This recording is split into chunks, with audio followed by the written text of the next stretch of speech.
ભારત અને European union વચ્ચે થયેલી વ્યાપારિક સમજૂતીને વાપીના ઉદ્યોગ જગતે હર્ષભેર આવકારી છે. વાપી ઇન્ડસ્ટ્રીયલ એસોસિએશનના પ્રમુખ સતીશ પટેલે આ ડીલને ઐતિહાસિક ગણાવતા જણાવ્યું છે કે આ સમજૂતી અમેરિકા દ્વારા લાદવામાં આવેલા ટેરિફના કારણે મંદીનો સામનો કરી રહેલા ઉદ્યોગો માટે લાઇફલાઇન સમાન સાબિત થશે. વીઆઈએ પ્રમુખ સતીશ પટેલે જણાવ્યું કે નીતિના અમલથી યુરોપના 29 દેશોમાં ભારતીય ઉત્પાદનો પર ઝીરો ટેરિફ લાગુ પડશે.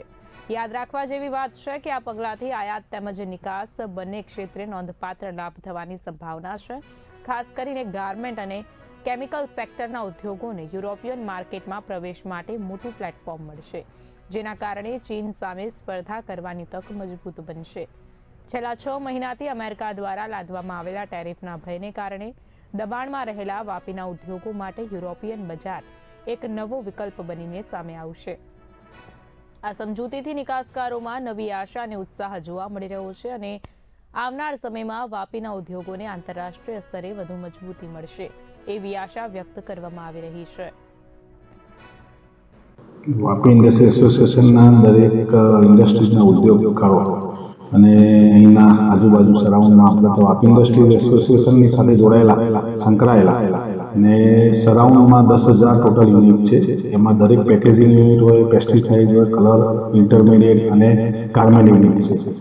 હવે દર વર્ષની જેમ આ વખતનું બજેટની આશા અને અપેક્ષા આપણે દર વખતે જોઈએ છીએ ઉદ્યોગ ફ્રેન્ડલી બજેટ હોય છે.